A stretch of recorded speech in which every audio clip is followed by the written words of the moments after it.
job has, hands down, the worst impact on mental health. Story 1. The FBI evidence sifters in child cases. Weeks of freeze-framing children's faces during abuse videos and matching that to databases to identify the kids against other videos, missing children, etc. Then putting it all in a timeline for prosecutors. Edit to add they have to watch these videos looping back over and over to record audio, names, places, numbers, background noises, and any other evidence that might connect persons to acts or cases to other cases. Story 2. My dad is an oncologist.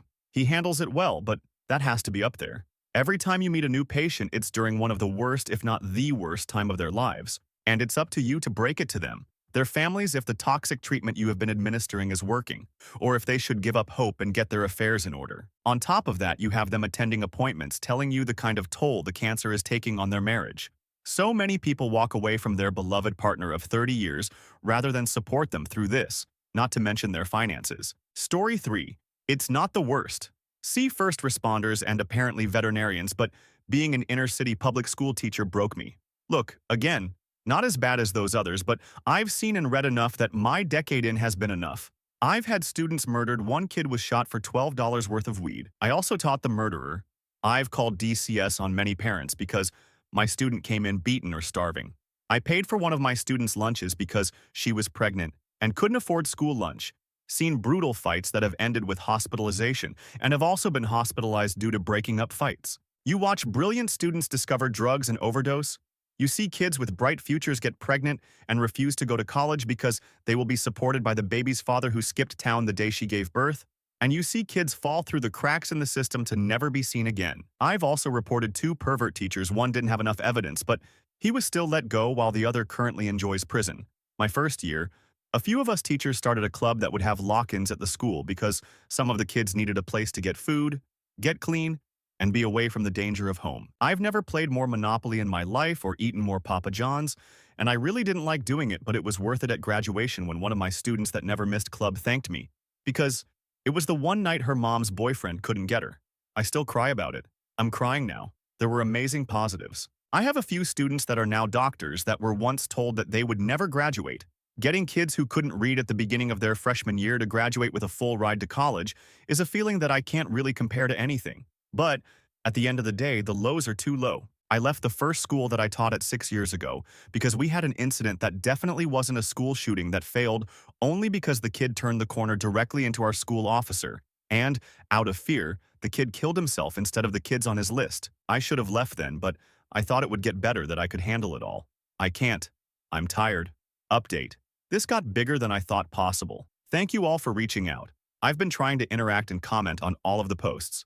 First things first, you do not need to thank me. I'm a singular voice in a sea of Title I teachers, and you can find them also in the comments. We all have stories like this, both incredibly positive and less so. To the people wanting updates, the girl who I helped feed is doing well and has 2 beautiful kids.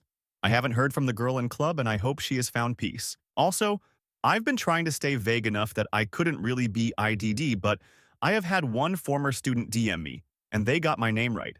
If you are curious if I taught you, DM me, and I can tell you if I did or not. Also, my school was in the rural Midwest. This seems to be very important for a few people. Story 4. Crime scene cleanup. Entire families murder-suicide. Seeing dead babies would wreck me. The smells. Bodies turned to soup. Brains splattered. Blood. Lots of blood. Feces and urine. Pets taking a chomp because they haven't been fed. Having to pull all carpet, pad, and scrubbing subfloors. Extracting body juices. High probability of bioillnesses, biohazards, blood airborne pathogens. 100 will affect a sane person. Story 5. I have a friend who works for CPS. You wouldn't believe the number of times she's tried to get a child taken out of a horribly abusive home, clear physical evidence of abuse, etc. But the case falls through because the police won't provide a detective who is good with children. Then the child won't repeat accusations for official testimony. It's gotta be up there with first responders. Story 6. Edit. Thank you everyone for the kind words. I don't know if it's the worst, but maybe. I'm a retired detective. In the latter part of my career, I was tasked with running our Special Investigations Unit. One of our responsibilities was computer crimes. 95 of those were child abuse media investigations. Child to the layperson. I trained and got certified in computer forensics. As a result, I spent many hours poring through thousands upon thousands of child abuse images and videos. The seething white rage that would build up inside of me would necessitate an occasional break to go punch a wall or other inanimate object. The other detectives outside of our enclosed lab got used to the occasional outbursts by my other computer forensic examiners and me. Most of the time, I could endure it. But sometimes certain acts or victims would trigger rage in me that still affects me to this day. This, in spite of the mandatory and regular therapy for our examiners that was established by policy. There is no redemption for people who abuse children. Story 7. Mine doesn't deserve top 10, but I worked at a payday loans place for a few months. If that didn't feel like legally working for the devil, I don't know what does. Story 8. There are people who have to watch alleged instances of child to confirm or deny whether or not the allegations are true, and then testify in court. Presumably, they are not a Dexter scenario where a pedophile would watch it and be fine with it. It's a human being who would be repulsed by such depravity and evil. Story 9. Caregiver 1. The racist. It's very hard to go on your day taking care of someone who spits in your face and calls you dirty while you're trying to help them wash up. 2. The way people just die after you finally had a relationship with them and cared for them for months and how fast that empty bed gets occupied. You don't get any counseling or therapy, but you're expected to go on normally with your work shift. Story 10.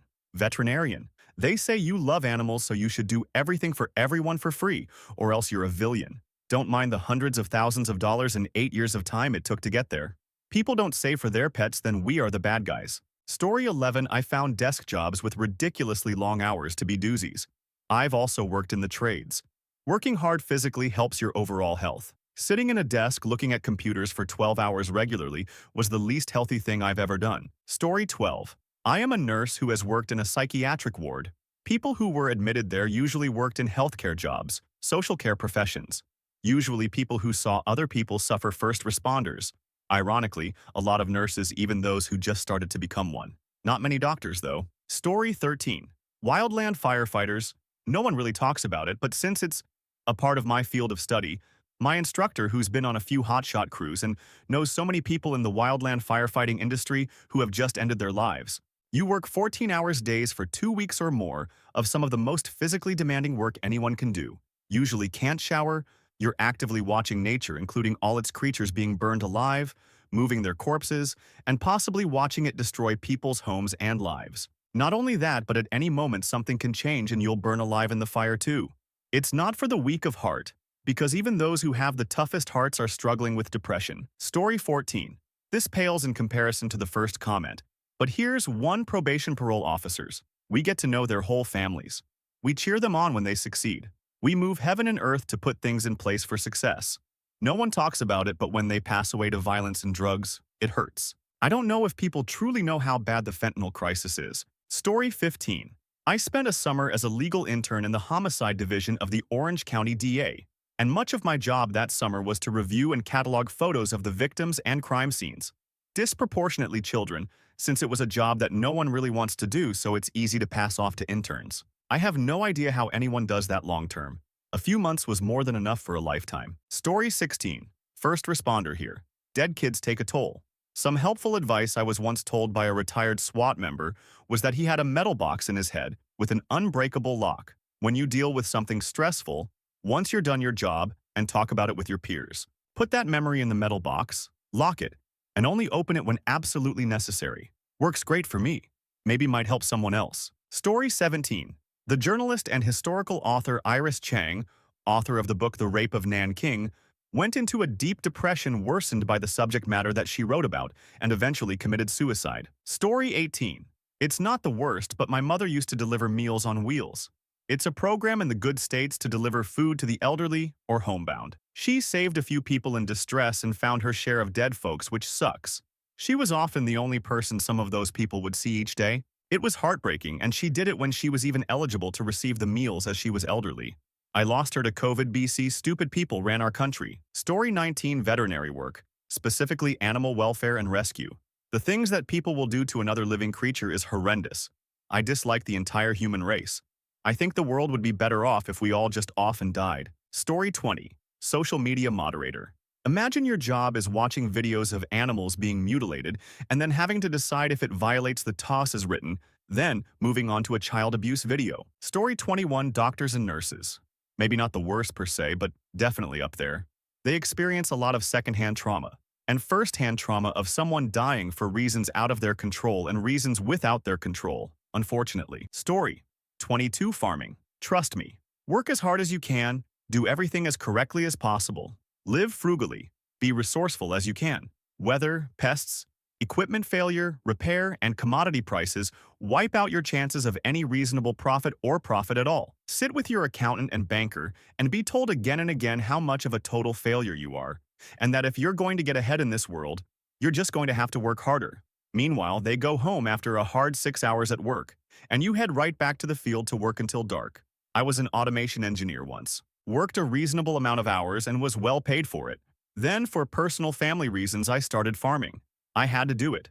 This is peasant work according to my accountant and banker, but it's infinitely more difficult than being an engineer ever was. Story 23. I find the profession of a veterinarian to be mentally very challenging. I believe people choose to study it because they love animals very much. However, they have to euthanize them, sometimes even completely healthy animals, brought in by irresponsible owners who no longer want to care for them. I also once read that veterinarians have one of the highest suicide rates among professions. Story 24. Food service workers. Constantly dehumanized, treated like garbage even when service is near perfect. Injuries are common but brushed over because you don't have time to be injured. And despite having wages, people will complain about having to tip as if we're just greedy workers. Had a genuine panic attack in the kitchen open for customers to see, with it being a cafe.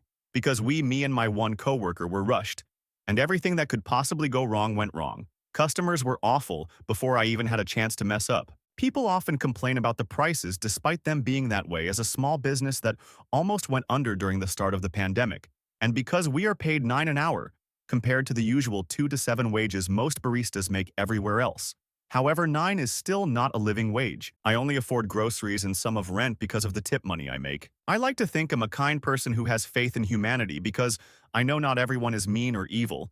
But when you're exposed to such a general part of the population and constantly abused as a staff member by customers, it's hard to keep that positive worldview and has definitely sent me into mental health spirals. Maybe we don't have it worse compared to firefighters or specific FBI evidence workers, but I'm a firm believer that the world would be a kinder place if everyone was required to work 2 years in the food service industry or 3 years in customer service retail. Story 25. Support worker and anyone who directly works in mental health. For those such as myself who worked with those with severe mental health, can be punched, beaten, scratched, etc. A few die each year at the hands of those they are helping.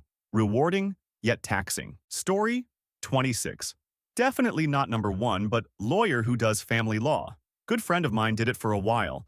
He said that all of his clients were simply deep down angry, and their anger and bitterness overrode their normal sense of reason. They won't listen to the lawyers very much and will behave totally irrationally at times no matter what. Story 27. Mental health care for children. Especially when the parents don't do anything we suggested. The kids work so hard to be successful in the sessions, and when they came back again, you can see the parents did nothing that was being taught to help the kids. It was frustrating and really sad to see. Story 28. I work in customer service for insurance, and I am told to kill myself, go myself stupid, etc. multiple times a week. Also, it is my fault that your insurance is so high, and you have to choose between paying for insurance and paying for food for your kids. Yep, that's my fault. Not your 2 DUI tickets, crashed BMW, 4 speeding tickets, and bad credit. Story 29. I've heard trucking is really bad. Read about it in an article recently. They have to be away from home for days, if not weeks at a time. It's really difficult to hold down a relationship or family in any way. A good portion of their time on the job is spent in a perpetual state of exhaustion. Coffee, Red Bull, and other caffeinated beverages are being used 24/7 to keep them awake long enough to finish the trip. Never a good night's rest as you just sleep in whatever motel you find along the road, or just in the cabin of your vehicle. Not to mention that driving a vehicle for that long is physically exhausting. Imagine holding your arms up in front of you for 6 to 8 hours a day, every day of the week. Story 30. I've been ICOP for only 2 years. I can never see people the same again, and I've experienced more stress in that time than I have my whole life. And I've already seen way more than you would imagine. Everything about the job sucks.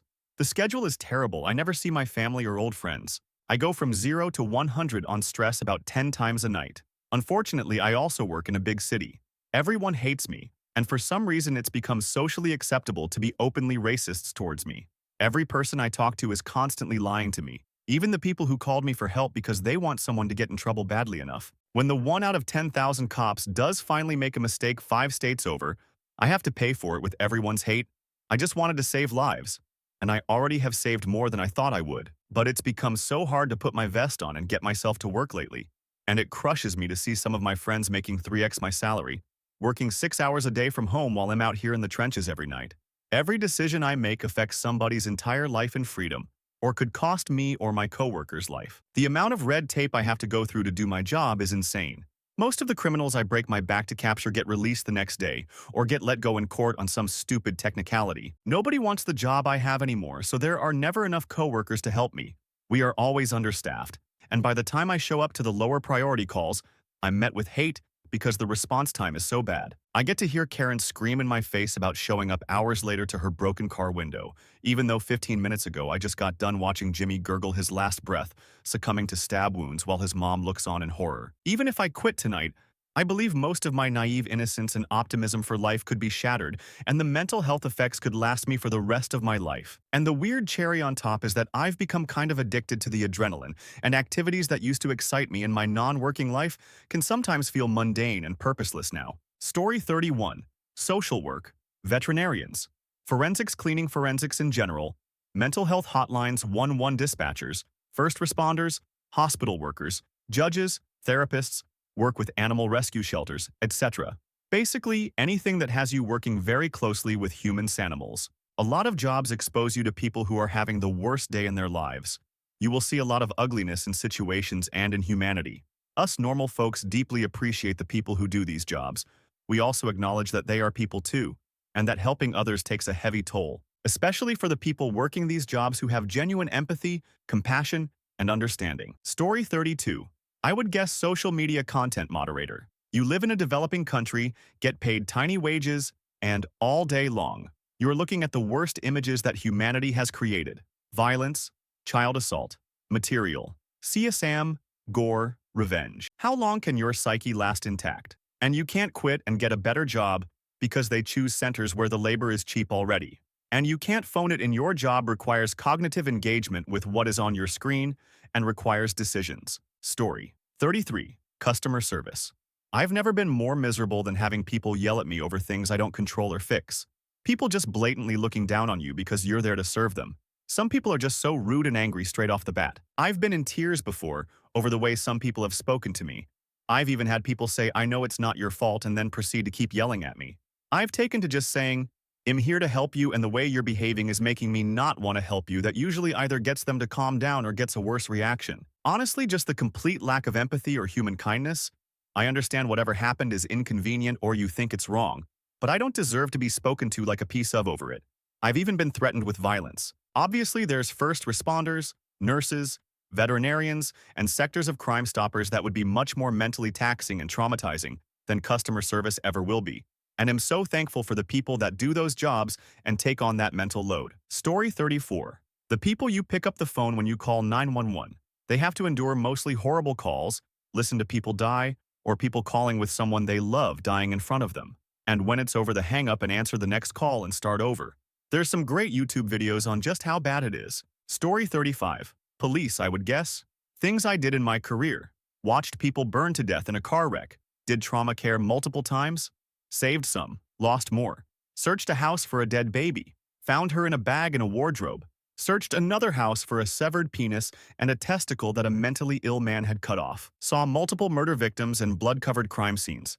Told multiple people their family members were dead, including telling a 6- and a 7-year-old their parents were dead because daddy had shot mummy then himself. Suffered daily abuse from the public for 30 years. Got assaulted numerous times. Been to multiple autopsies, including child autopsies. Watched videos of murder and abuse, including of children, in order to prepare it as evidence. Worked horrid shifts and lives an unhealthy lifestyle for years. Got virtually zero support for mental health in all that time. Was massively overworked the whole time. Dealt with the stress of trying to keep people alive and carrying massive caseloads, knowing one slip-up. Yeah, policing is terrible for your mental health. I can't imagine much worse. Story 36. Any call center-based customer service job I say could do this. Me personally, I worked for a retirement plan call center during 2007-2010. The global recession. I was basically the equivalent of a grocery store cashier on the phone. I couldn't tell you what to invest in. You or your broker would tell me, and I would do the transaction for you. Your grocery store cashier isn't going to cook you dinner. I'm not going to pick your investments. I wouldn't know how to back then anyway. The toll it has on your mental health is staggering, colleagues, and I would get off the phone wanting nothing to do with it. But we'd immediately start venting to each other about what happened to us. You'd never want to hear someone else's story, but always want to vent your own. Friends and family outside the job can't stand to be around you because you would about the job for an hour at least when you meet up with them. It took significant mental training to try and separate work and life for many employees. Customers don't realize there's an actual person on the other end of the phone. They treat you like absolute dog and will blame you for anything.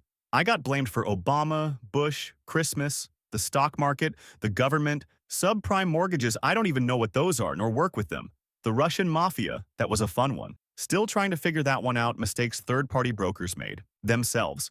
I literally had brokers call me for mistakes they made themselves and try to pin it on me when I had nothing but hard-written evidence to show they did it.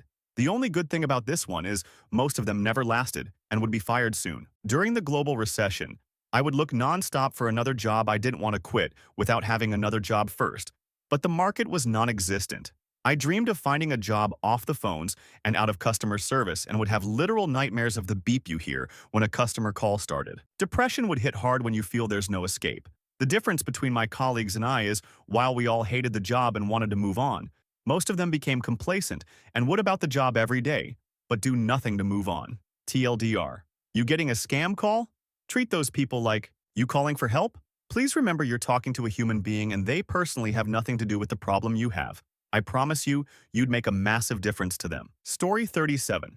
I'm not sure about the correct words to put it here.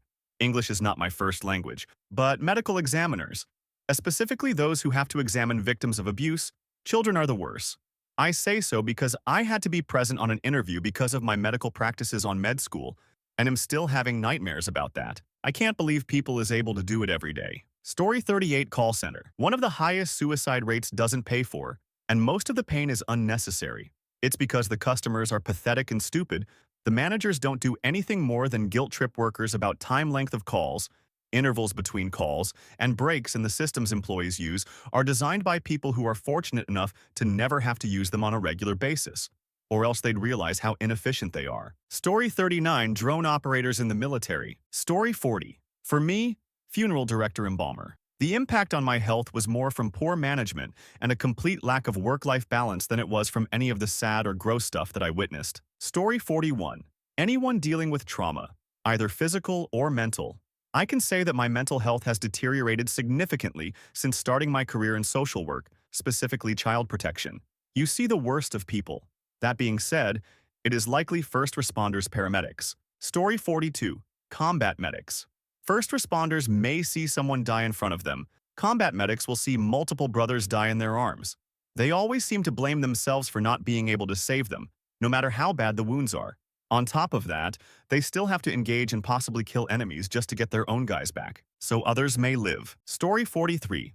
I am a claims adjuster. People do not read or understand their insurance policies, and I regularly have to tell them why their policy isn't paying out. Also, explaining to someone why they are at fault for an accident when they are stupid is just painful. I know it's not on the level of a first responder, but if it doesn't grind me down sometimes. Story 44. I heard that being a professional snail trainer is actually the worst job for your mental health. I mean, those little guys are slow, but they're also super demanding. They need constant attention, and if you don't give them the right snacks, they'll just sit there and stare at you with those beady little eyes. It's like, they're judging you, man. Story 45. Public school teacher in an impoverished area. Death, rape, poverty, abuse, etc. Stories from kids who should never have to deal with stuff like that at their ages. It breaks my heart almost daily. Story 46. Not the worst, but working in a high kill shelter would be awful. Underpaid, understaffed, and you have to watch innocent animals die every day just because there's no room. Like every day. Can't get close to any of them because there's a high chance they'll be dead 3 days after they get there. I worked in a no-kill shelter and it was still heartbreaking when one of them passed. These animals felt like mine, as I couldn't responsibly have my own. Story 47. Social workers, particularly those in child protection. My friend has been signed off for months now. She said she doesn't think she can ever face going back. The thought of it is giving her severe panic attacks. Story 48. Out of all of the jobs I had, it was a help desk role.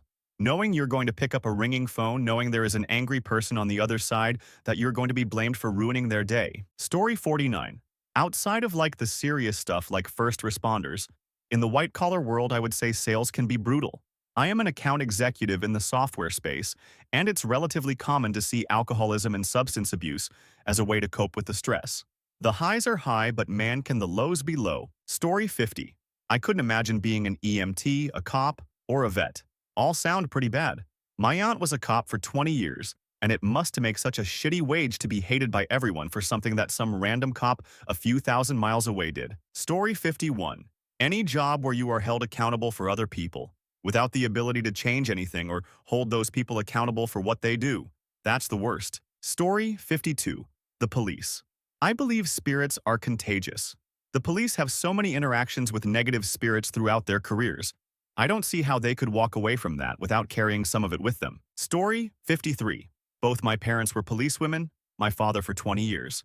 Honestly, I don't think it's the worst job out there, but it definitely screwed with their perspective of the world permanently. They saw and dealt with so many absolutely ruined people, or ones who just ruined their lives, or even worse, ruined others. My dad to this day is quite pessimistic when it comes to strangers. So many times assumes to worst. But I get it. Of course, all the death they saw was grueling as well. My father was some kind of specialist for a while in dead bodies. They are very supportive in me choosing any career. But from the day I could speak, they have always told me, you can be anything you want, but we will never allow you to be a cop, as kind of like a half joke. But I take this advice from them quite seriously, lol. Now they have both moved on. Mom runs a tailoring business and dad is a history teacher. Story 54. Being a mental health worker, especially when you deal with child victims of SA, physical and emotional abuse, extreme neglect, etc. When I was in school, they used to say the average CPS social worker and therapist burnt out after 7 years. Last year, I heard that number has been slashed to 4. 5 to 5. 5. Story 55. Mostly overlooked in this area, but teachers. Honestly, the we hear and see on a daily basis. We are usually the first port of call when reporting abuse and are there at the finish line when subpoenaed to court. Usually, the kid involved moves away and you don't hear what happens to them. The things I've heard these kids have had to go through keeps me awake at night. I cry about it a lot. You spend time and effort building bonds with the kids and then they confide in you about what's going on at home, and it's like a bullet to the chest. You just want to take them home and keep them safe. It's made me a better mother, person, teacher, etc. Story 56. First responders. I had a friend who was an EMT and twice in a week had to try to resuscitate toddlers. He had recently become a father and that made it even harder. A couple years into it, he was working for the fire department and arrived at a car accident where he had to sit helplessly listening to a woman scream for help as her car was consumed by fire. He said he never felt so powerless in his life, and that there was a sense of relief when her scream stopped because at least she wasn't suffering. He quit not long after that, and last I heard he was working a warehouse job. Story 57. Before AI. Those who had to look through videos of child and report the information. I know many of them only lasting a couple years because of the emotional and mental toll it took on them. I can't imagine the amount of things they would pay a lot of money to unsee again. Story 58. I don't think it's the worst, but teaching is fairly bad. The pressure of the world is on you to make sure these kids turn out all right and half the parents hate you. You get pulled in so many directions and everyone always tells you how you're doing it wrong. On top of that, you see that kids get put through on a daily basis by their parents, each other, and sometimes shitty teachers. And if anything ever happens to one of them, it can break you. On the other hand, it can be very rewarding as well. Story 59. Call center work, where the callers are always pissed off about the weight they've been subjected to, because no matter how many your call is important to us, sound bites they hear. Employing more staff would be better all round. It's mind-numbing, whether you're doing outgoing sales calls or trying to sort out incoming customer calls about problems they have. I understand how sorting out victims in child abuse videos could burn you out, but they have a good purpose behind the misery, to destroy those profiting from children's nursery. But a call center is absolutely soulless. Story 60. I will say that one of the worst I can imagine would be mining cobalt in Congo. Every time I try to hate on my job, I remember there are actually people that are forced to labor this way for like $1 a day, and I feel less like I should be bitching and have nothing to complain about. Story 61. Lawyers have extremely high suicide rates. I'm a civil lawyer at an extremely flexible firm with great bosses, and my job is still extremely stressful. I cannot imagine the stress that juvenile attorneys or public defenders go through on the daily. Story 62. Paramedic. Was 1 for 20, fire for 30. Fire was my calling. I loved being broke off, trashed, worn out, and just doing it. My primary passion and a career I got paid to do, that was my gold, my zenith. Medic was enjoyable, community-based work, honorable, and sometimes scared shitless while holding it back. The daily mixed bag of calls were challenging, stressful, and anxiety-inducing at times. Called many, saved a few, delivered a couple of babies in the field. Majority of career was trauma, many kid calls, and lots of dead folks. Kids' faces never go away. The body remembers the trauma, stress, anxiety, and can switch that back on at times. Seen friends die on MVA's 2X in my career, kid brother in 92 on his grad day, and another that I ended my career after in recent years. PTSD is vile and shaped me for the worse, for a spell. My wife is my Gibraltar. My kids see me understand that head movies, pun intended, can take me down and grant me peace and passage in these times. I'm functioning at near normal level again after a few years of therapy. Harmony is in our home now. I'm a compassionate man, some would even say sensitive, community-based, coached baseball for the kids, and spend as much time with mine as I can. I need them, likely more than they need me. I do it all over again if I had the chance. It was the good work and filed my cup. At a sacrifice. I lived for that. Sorry if I made it too long. Onions. Story 63. For me, it was being a service advisor at a dealership.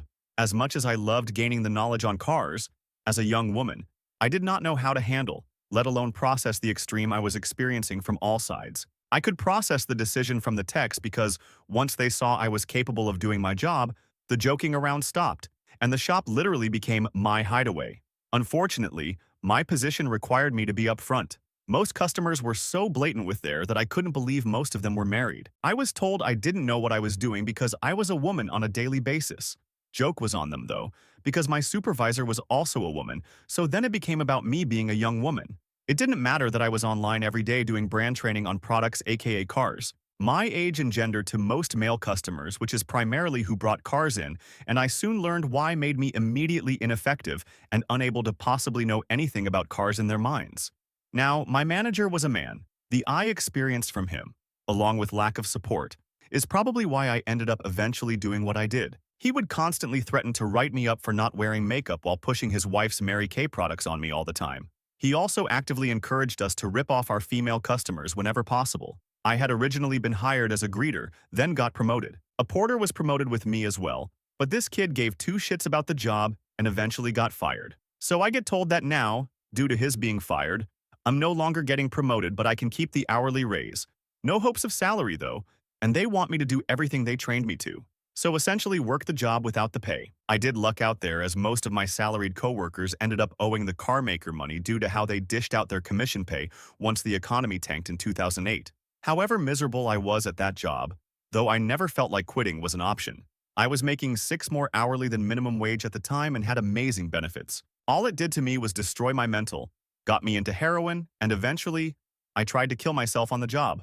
I'm doing much better now 15 years later. But yeah, any job that's got rampant issues and are willing to abuse young, inexperienced workers is a recipe for mental health disaster.